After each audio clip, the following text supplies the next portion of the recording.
So Keystone Education Group had a report out, their 2025 State of the Student Recruitment Report. And what it's found is that there are more and more Asian source countries choosing Asian destination countries. Some of the ones that are rising, Hong Kong, Singapore and Taiwan, are attracting a surge of global interest. Hong Kong stands out as the front runner, and they're 125% more likely to search for international study in Hong Kong in June compared with March. So what we're seeing is that interest level grows significantly.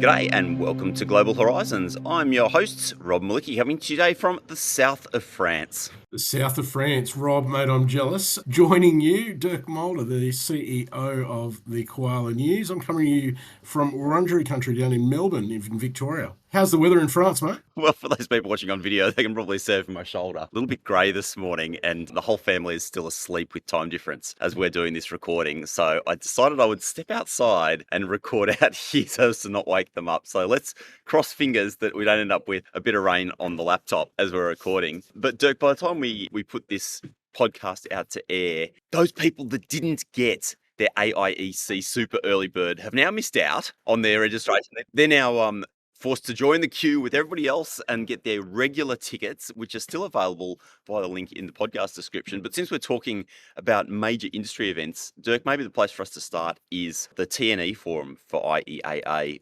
Just took place. Yeah, mate. So, look, being fortunate being down in Melbourne, actually, and Thursday and Friday of last week, the IEAA held their TNE Forum. It's an annual event. Fortunately, I could make just the Thursday. Mate, it was really fascinating. I got to say, as somebody who, I guess, has been involved, for the want of a better word, fairly heavily, I think, in TNE, in some time ago. I mean, when I was at Murdoch, we had two campuses in Singapore, we had a site in Malaysia, and we opened a campus and I went through that in Dubai. It's fascinating the interest that is in TNE at the moment. I think there was about 250 delegates that were registered for the event. So that says something about where the sector's at in terms of TNE. To summarise it, I guess it's probably best, I don't want to be a wet blanket, right? But to summarise it, it seems like the prevailing wind is, well, the government's kind of got us by the what's in onshore stuff, so we all need to look offshore. And a number of the presentations, a number of the forums, a number of the slots throughout the day all cautioned entry to TNE if you don't know why you're doing it. I mean, that's just, for me, that was really just the pinnacle, really so true. If you don't know why you're doing it, you've got to be really careful doing it because it's a complex area. And with the amount of people that are going into the space, they're all going to be looking for, areas. And I think it was Mike Ferguson from Charles Sturt put it really well. Not every institution can afford to put up bricks and mortar somewhere. So you're going to be looking for partners. And once you start, once you're in that space,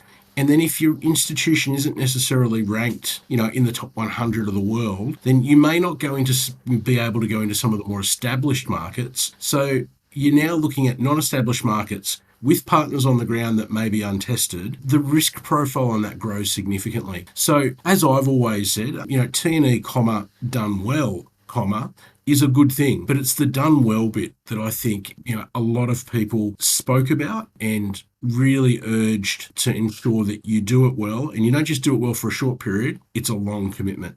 Anyone who goes into TNE, you've got to be thinking 10 years or more. So for those points, just be really, really careful, methodical, and be really sure of every step that you take. Think about the unis like Uni of Wollongong, Deakin. Think about all that stuff that we were talking about last year with the campuses and the relationships in India starting to open up. And those weren't short-term initiatives. Those are things that took a decade, basically, to come to fruition. Building relationships, building the knowledge, getting the groundwork laid. It becomes a bit of almost a dangerous space, isn't it? When government prerogative forces people to move quickly. We haven't just seen that in education. We've seen it in many industries. Sounds like that part of the forum was on point. What else came up? I think a big part of it came in around pricing, right? So, if the driver is income, I think it was Shahan Tumpapalli from Central Queensland University who made the really good point. If the reason you're going into it is to generate revenue, there's probably better and easier ways to do it than TNE. And that was probably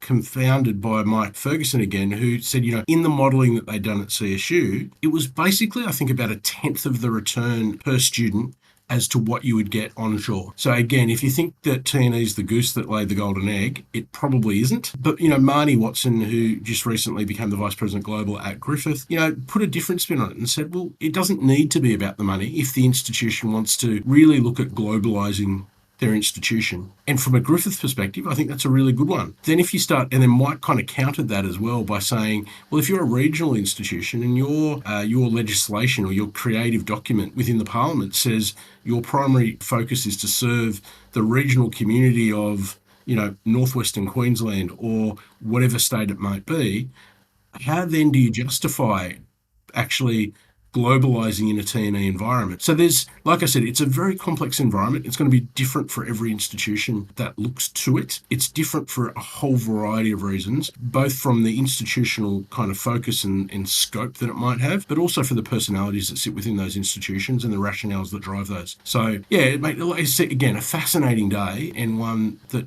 caused a lot of reflection and again, probably just comes to the point where if you're going to look at this, be careful, be methodical, and do everything the right way. Well, by the time we get to our next news episode, Dirk, I'll be sitting down in Hobart for the Learning Abroad Forum. First of all of them, like the first interest group network forum, if you like, started back in 2005. I put that together, the very, very first one back in 2005. So yeah, that's taking place in Hobart. Mate, great that it's going to Hobart too. Yeah, love it. Really looking forward. So yeah, if you're listening along and haven't yet got your ticket to the Learning Abroad Forum in Hobart, wouldn't be hesitating much longer if I were you. Yeah, absolutely. And while you're on that, I think the week after is the Teaching and Learning Forum as well that the IEAA is hosting. Again, if you're in that space, have a look at the IEAA website, Teaching and Learning Forum. So 2 more important forums coming before the end of the year. And all of this leads us in a really nice direction towards AIEC in a couple of months' time. And a little bit later on the podcast, we're going to have Louise Gould, who's the chair of the conference committee, joining us to talk about the conference program, which is now out. And I got to say, Dirk, I was pretty pumped by some of the stuff on there, but we'll come to that a little bit later. How about we take a sidestep and we talk about the RBA's bulletin on international students? Yeah, so, mate, out of the blue, actually it was released on Thursday. I was sitting at the forum and I got a text message from somebody saying, have you seen this? And I went, oh my Lord. This is interesting. No, I haven't. So on Thursday, the RBA, unbeknownst to many, dropped what they call a bulletin, and it focused on international students and their role in the economy. And fascinatingly, it underscored the critical role that international students play to the nation's economic and social fabric. Who would have thought, Rob? Who would have thought? Doc, I am shocked. I wonder how many people worked on that report, Dirk, to come up with... I know. It's incredible. It's incredible. As I started reading it, it really made me contemplate. My mind was taken back to those Senate hearings and when David Pocock was questioning Treasury and he asked about some of these questions about economic consumption, about the impact that students have on the economy. And I don't want to throw Treasury under the bus here because technically what they said was probably right because their forecasting had allowed for some of this. But you couldn't see too stark of viewpoints if you just read the two things separately, which really makes me a little bit concerned about how, I guess, Treasury minds work versus the RBA minds and where we are as a nation if we're not on the same page about these things. Yeah, look, fascinating. Look, the other highlights, obviously it highlighted the fact that it was $29 billion. It talked a little bit around the 29 billion, just for clarity, 29 billion is only tuition fees. Is that correct? Yeah, correct. So, the 29 billion was export income. So if you think the work that has dropped from the ABS in the past, I think it was 29 bill roughly in exports and the rest was actually generated onshore, through part-time work and whatnot. So I think the number that we're talking around about now is like the 38, 39 bill mark in total.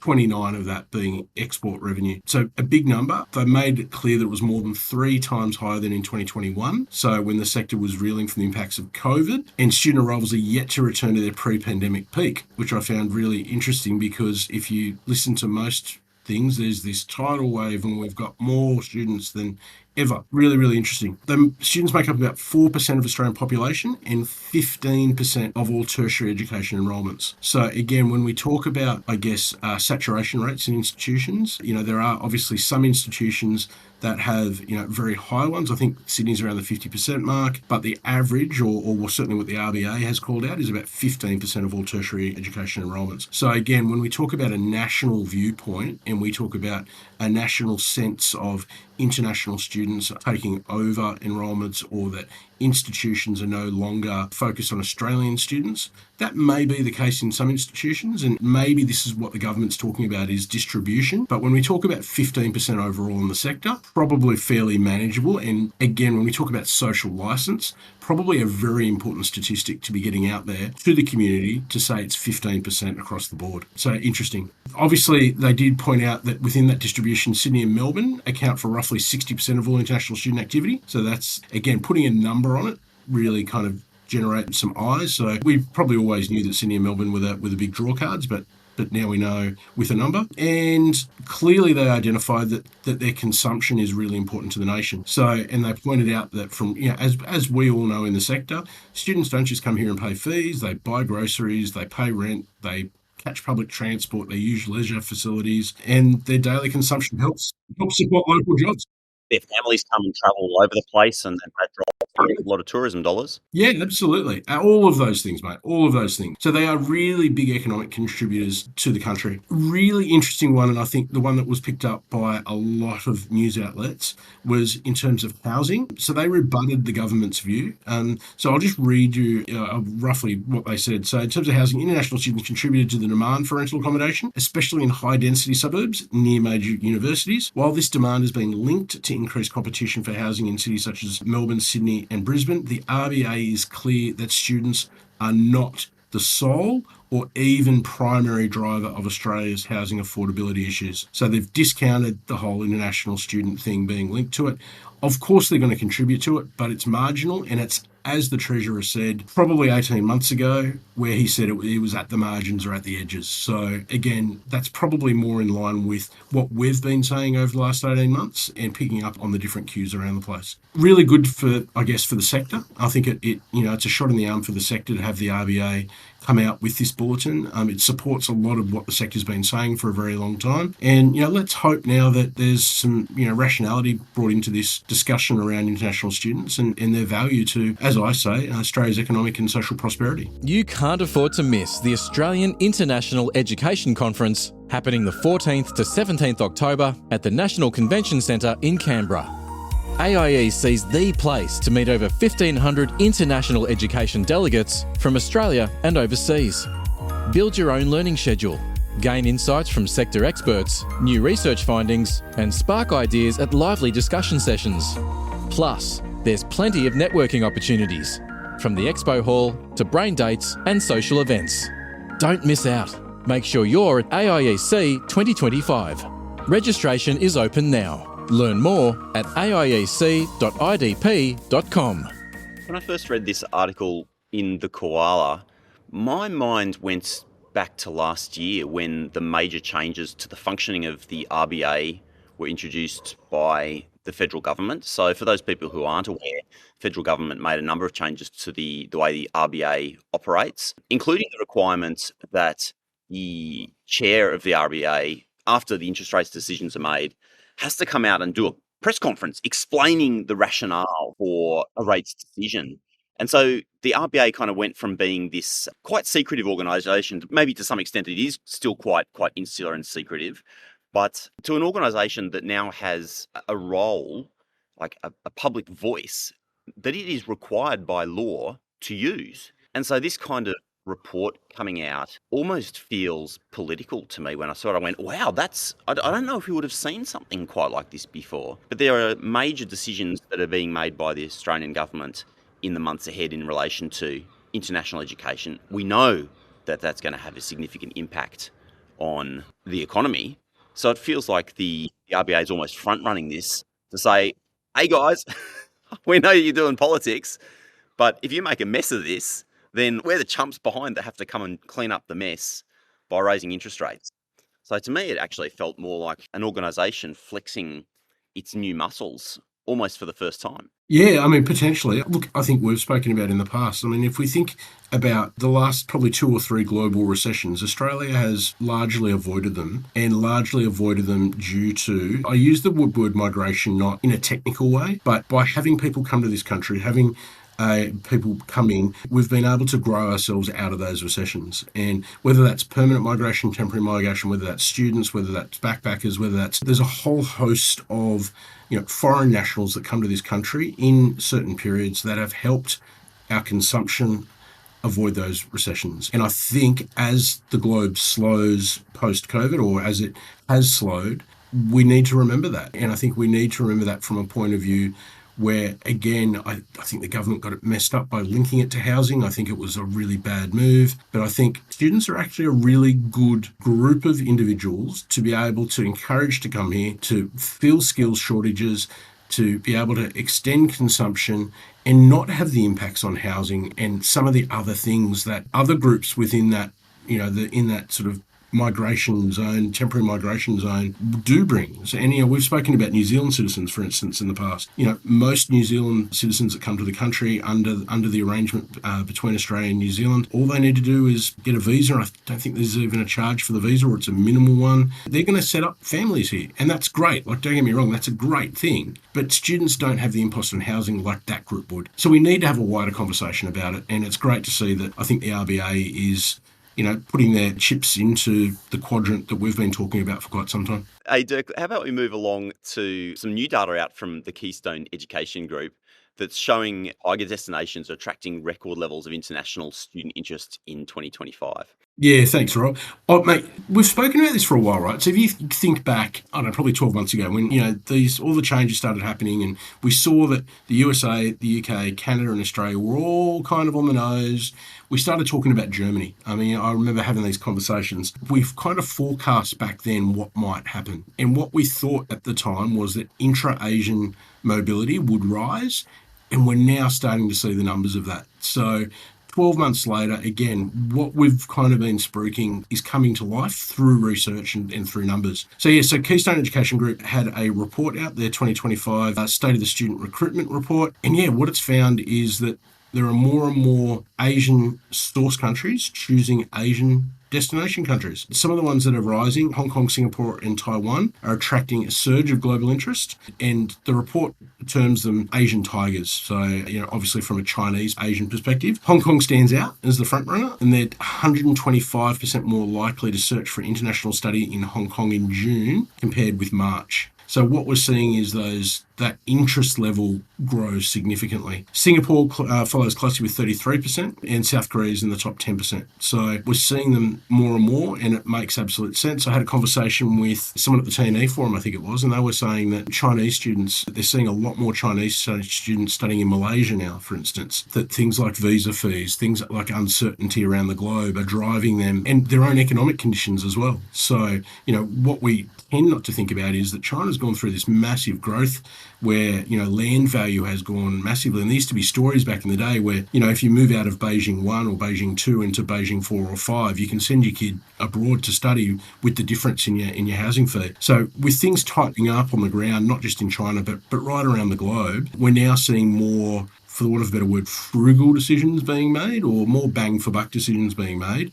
And, as TNE campuses establish themselves in different countries globally, so Malaysia being a great example where, there's some UK institutions, there's some Australian institutions. We're now seeing people maybe pulling out of the choice to send them to a Western destination such as the US, UK, Australia, New Zealand, Canada, to a base campus or a satellite campus of theirs that might be located more locally, where cost of living is cheaper, where fees are cheaper, etc., etc., etc. Yeah, it's interesting. These changes almost can become permanent over time. We've talked about that on the pod before, because there's an intergenerational effect when it comes to international education, very well documented intergenerational effect. So it's an interesting time that if we have more of that shift, and obviously the rhetoric in Australia, Canada, UK, USA is not particularly migrant friendly anywhere. Of course that's going to start people wanting to look around, and child has an amazing experience in Taiwan or Hong Kong, that becoming the destination of choice going forward? Mate, you're absolutely right. And it's exactly what we said probably 12 months to the date, which was,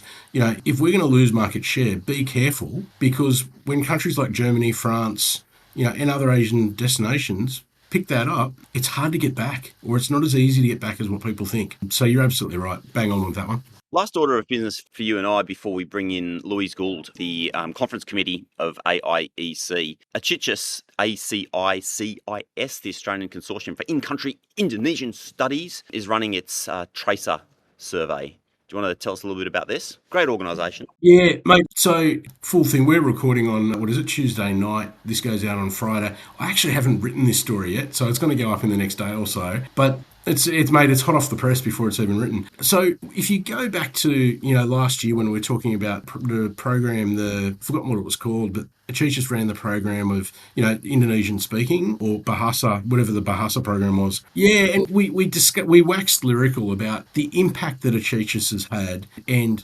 students who have been through their programs, the impact they're making in Asia, back here. They just seem to have this amazing alumni that just are really impactful. So when I saw that they're doing a Tracer survey, and as I wrote to Liam and Meg over at ACICIS and said, hey, really interested in this one, love to write it up for you. I've been on an alumni board myself, and this is one of the most important parts of, I think, validating or putting up your program, is being able to articulate what is the impact that your alumni are having out there. And my gut tells me that ACICIS has got a really strong one. So I really want to try and help them get this out there. Basically what they're looking for is participation from the alumni of 99 and 2004 cohorts. A comma there and say, I'm sure they'd be very happy to hear from anyone else as well who's doing amazing things out there. And for those that might be listening who know somebody who went through an ACICIS program, no participation is too little. Like, that would be my advice. Everyone thinks, I'm only just doing X. But, when you tell X to someone else, it means something completely different. So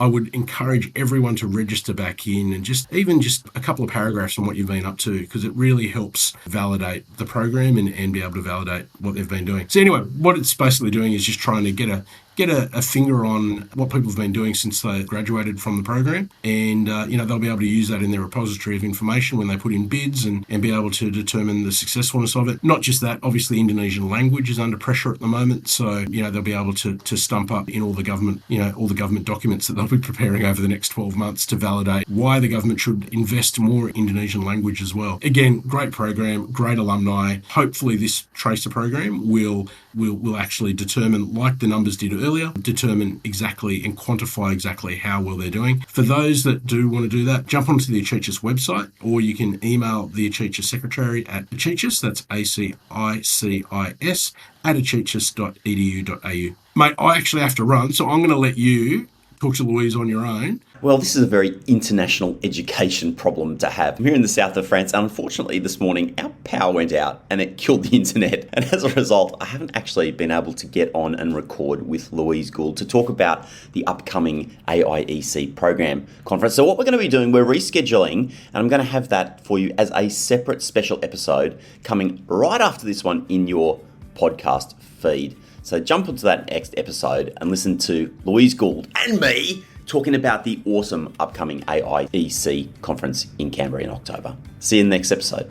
If you've enjoyed this episode of the Global Horizons podcast, consider subscribing to our newsletter. Search for Global Horizons podcast and then just pop in your email address, and that way you will never miss out on all of the critical international education news that you need to stay up to date with. This episode has been produced on Garigal land in Sydney. Our video and audio editor is Len Zamora, and I'm your host, Rob Malicki. Have an awesome day. See you in the next episode.